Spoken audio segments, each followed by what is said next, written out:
Yo, this is the Scarcity Studios YouTube channel. Please don't forget to like, comment, share and subscribe. And our sponsors are Alpha Claims and Hire Birmingham, the leading and best accident management company. Get a replacement car anywhere in 1 hour. I really appreciate you joining me again today. And this story comes from North London in the Haringey area.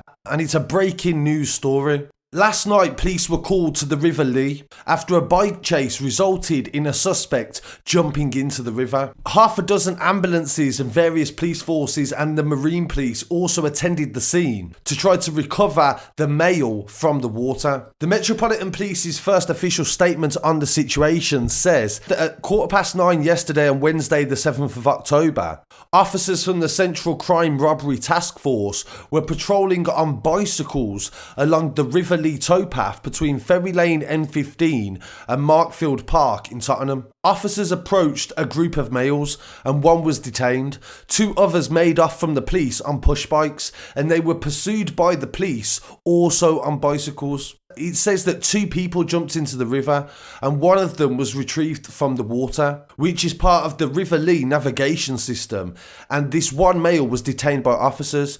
Despite their efforts, the other male couldn't be located at the time. They said immediately officers were on the scene and they alerted the Marine policing teams who searched for the outstanding male for several hours into the early hours of the morning. They also had assistance from the National Police Air Ambulance as well.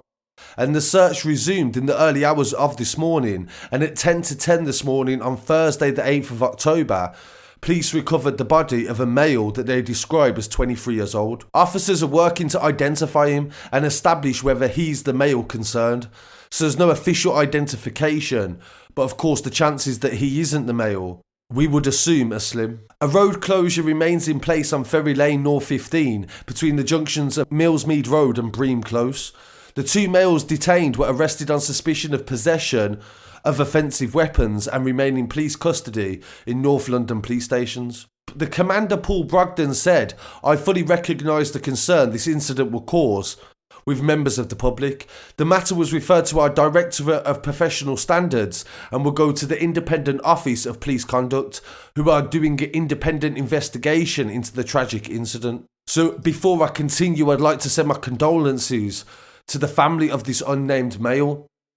Whatever situation he'd got himself involved in, I'm sure it wasn't worth risking his life by jumping into this river if that so happens to be the case and they didn't accidentally fall into it or they wasn't pushed. But at the moment we don't know anything. But what I can tell you is this is the second person in a week that has actually died in mysterious circumstances in the River Lee.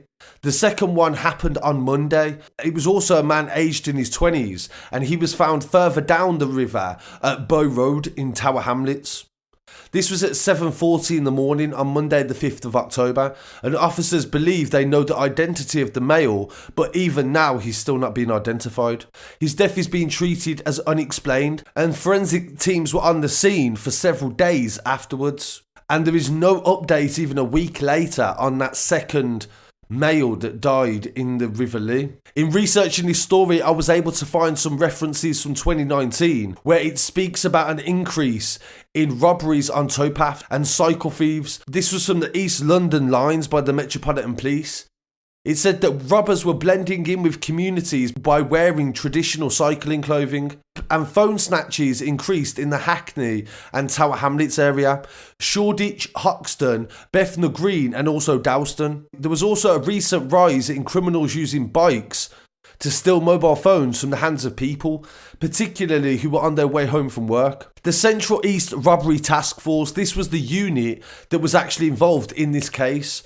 So this reference is from 2019, but they're still going, it seems. In this case, they said offenders tend to dress as professional commuters in traditional cycle clothing with helmets and face coverings. Suspects are believed to wear high visibility clothing in order to blend in with their surroundings and be less noticeable. So that's an example of what the East Robbery Task Force deals with. They're trying to stop people that are out stealing phones and robbing on canals and towpaths and general areas that cars and normal police vehicles would not be able to frequent. And coming back to the River Lee as well, I found another story. Coincidentally, involving a very similar situation, a police chase, and a male jumping into the river, which is actually a canal, to be honest. Birmingham, we've got a lot of rivers like this, but we'd call them canals. This goes back to 2015. A teenage boy drowned in the River Lee, according to reports from the Evening Standard at the time. He was believed to have been aged 17 years old, and he was pulled from the canal at 5 p.m. on the 28th of July 2015. Witnesses described him falling into the water after being chased by police. It's understood he earlier ran from a home in Clapton by smashing a window when officers arrived. He was followed to the canal but drowned in the water despite the best efforts of emergency services. The police said there was a high-risk male in the water, and they saw police and London Fire Brigade and ambulances in the area. A diver also jumped into the canal and was working really fast to try to locate the male. And another witness said he was being chased by police and jumped into the river and disappeared under the water. Officers chased him to Lee Bridge Road, where he entered the canal, and police tried to rescue his body. Police were called at 3:05 to an address in Clapton, E5, where the family of a 17-year-old male were concerned for his welfare. This sounds like potentially mental health incident. Officers attended the location, but he escaped, and they searched the local area until they found him by the canal footpath. Nearly an hour later, he ran off from police, and in an attempt to actually apprehend him, he fell into the river. His body was recovered at 5:20 the same day by the Metropolitan's Marine Policing Unit, the same unit that would have found this victim as well. And he was pronounced dead at the scene by London Air Ambulance. So this is definitely a coincidence. There's been several deaths involving people being chased by this canal. I'm not sure if there needs to be, in this inquiry, a review into the methods that are used when chasing people near places that are dangerous, or maybe there needs to be something looked into this river. I have no idea how deep it is or how vast it is.